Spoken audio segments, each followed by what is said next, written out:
Hello guys, study for education आपका स्वागत करता है। भौतिक विज्ञान के संपूर्ण अध्ययन के लिए हमारे चैनल को शेयर व सब्सक्राइब करें। आज भौतिक विज्ञान में हम कूलाम के नियम का अध्ययन करेंगे।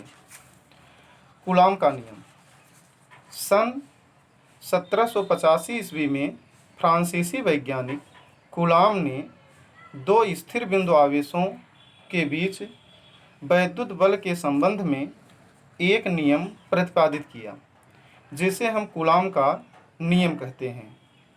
इस नियम के अनुसार किन्हीं दो स्थिर बिंदु आवेशों के बीच कार्यरत वैद्युत बल दोनों आवेशों के परिमाणों के गुणनफल के अनुक्रमानुपाती तथा उनके बीच की दूरी के वर्ग के व्युत्क्रमानुपाती होता है।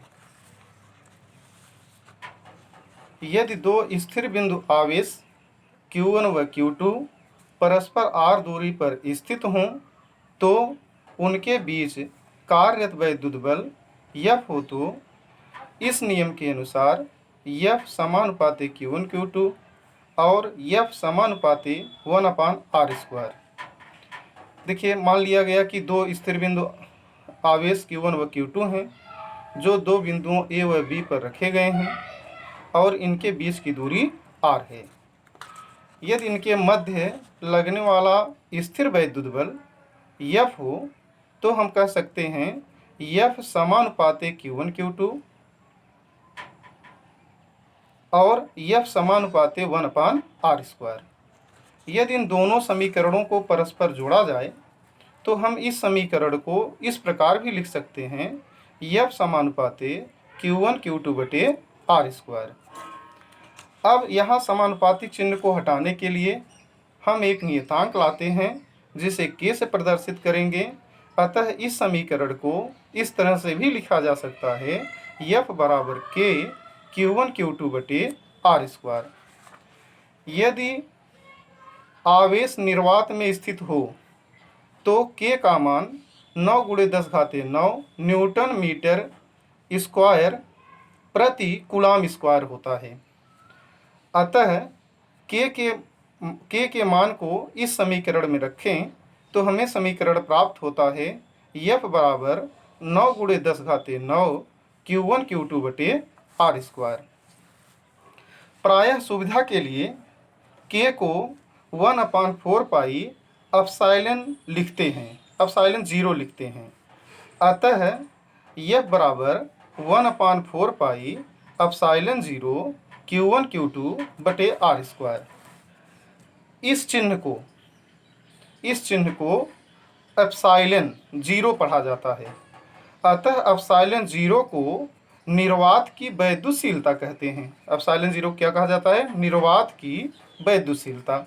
और इसका मान अध्ययन द्वारा 8.85 × 10⁻⁻12 कूलाम स्क्वायर प्रति न्यूटन मीटर स्क्वायर होता है।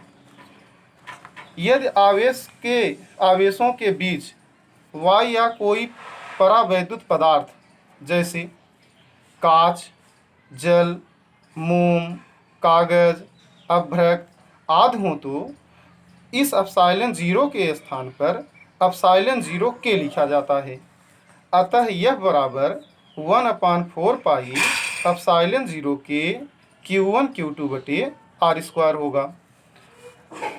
अब यहाँ k क्या है?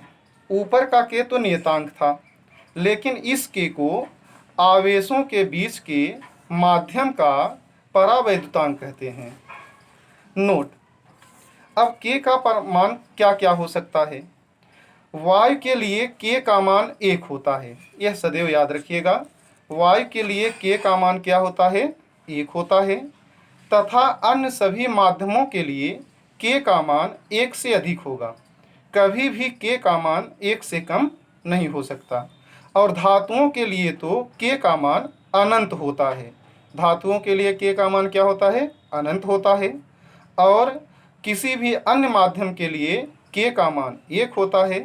और यदि उसमें वायु हो तो k का मान 1 होता है। और यदि कोई भी अन्य माध्यम हो तो 1 से अधिक होता है। धन्यवाद।